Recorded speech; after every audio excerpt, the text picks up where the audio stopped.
Hello, this is a book review on The Lost Book of Salem by Katherine Howe. And the book is split into two parts.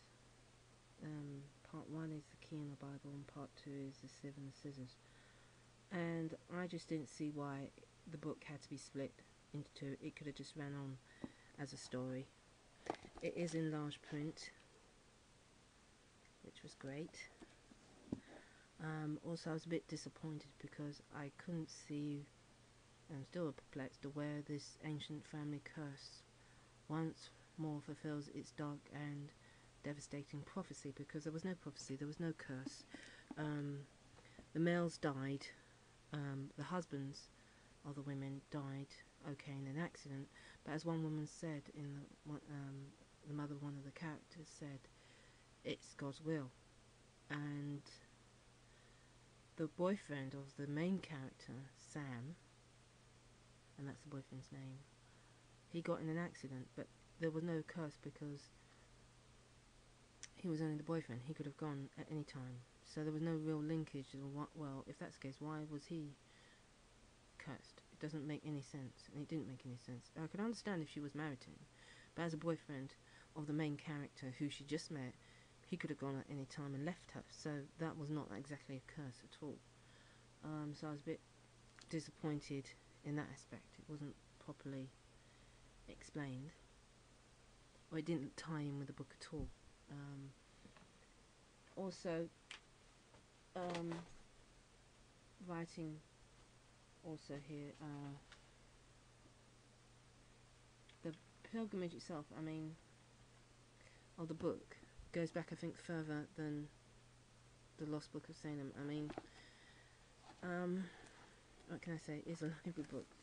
God's sake, it is a library book. I think the Salem story goes back further than this. It had to have a beginning, and this is where I think the motive was the key, and it wasn't looked for. It was looked for in the location of Salem, yes. New England, yes, but it wasn't looked back further in history as to why the women were behaving the way they were. And I think that the start of it began with Mary Kemp in the 1300s, when she made a journey to the St. Thomas the Becket shrine in Canterbury. And that's a good guess of mine, because a local monastery monk challenged her, asking if she knew of God, and she answered that she knew. The monk asked her to name his secret sin, and she replied, lechery. And he was taken aback, and he asked, were single women or married? And she replied, married. And he cried, she is a right holy woman. And I'll put the link to that specific text. Now, what if this little bit of information, which was said in public, in earshot of everybody, eventually travelled round to most of the middle class, upper class people in Britain, and everybody, all the women wanted to be the next Mary, and if they couldn't get God that way, then the Son, Christ, would do, because God, of course, was lechery, so they assumed that the Son would carry the same lecherous ways. And that most probably perturbed the men, who was a front to their masculinity, so they didn't like it.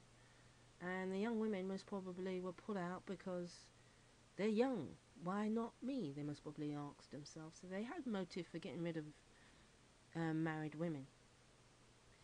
And if you fast forward to 1692, and the educated women of Salem found out what the Hebrew word meant, which is God being whole and complete and in peace. So to them, they most probably thought God resided with them in Salem, in New England, in America. And what if, which is not a very big if, they wanted to make sure that God stayed there, the women, and so most probably maybe a man, and decided to do an incantation.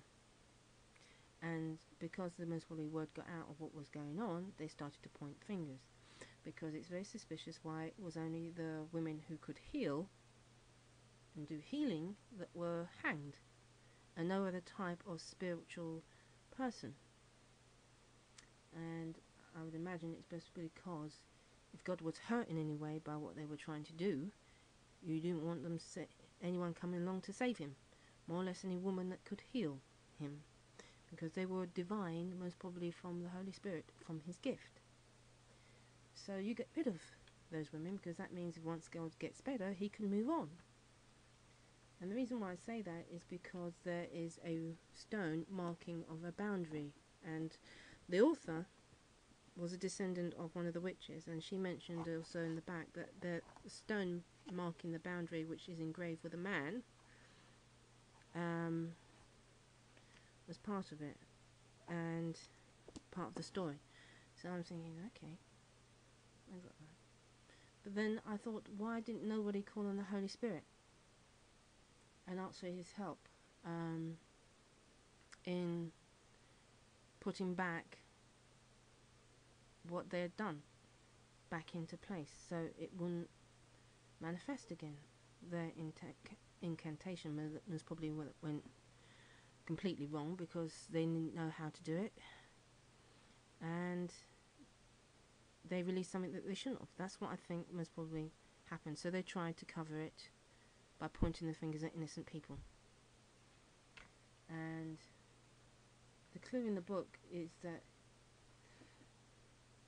it does mention intentation and prayer intentions, and that is part of deviation, divination, such as you'd make a prayer.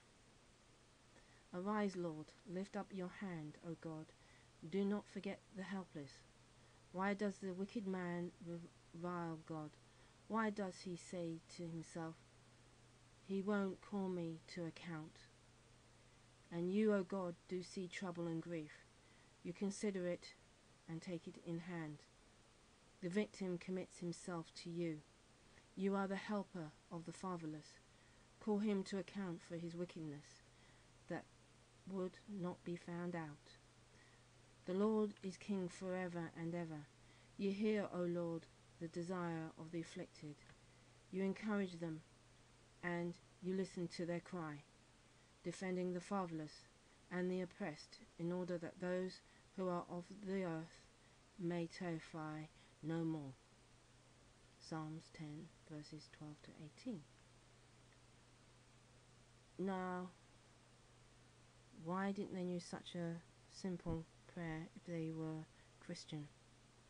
Why go to the extremities of hanging people and women who were spiritual just as much as they were?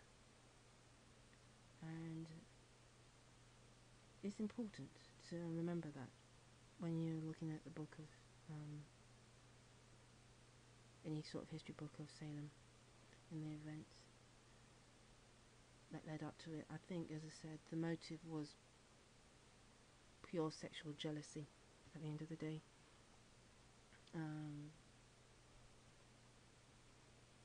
And that's the saddest part of the event. But I still got a lot out of the book reading it, because I don't know if you can see, I made notes on it, on the post-it notes, on the parts that intrigued me. Let's see, made notes. But it was an interesting read. It always brings me sadness when I read about this, because I just didn't think they were being educated. They read the Bible, and if they believed that it was God's will, why didn't they leave it as God's will? Why did they then take it out of God's hand and hang people which they had no real proof were in league with the devil? Why couldn't they be in league with the Holy Spirit? I mean, they believed in the Holy Spirit. They only had to go to Psalms and read one of the Psalms. And that's what saddens me when I pick up such a book. But I let it go. And I did get a lot out of the book. And I'm glad I read it. So, thank you.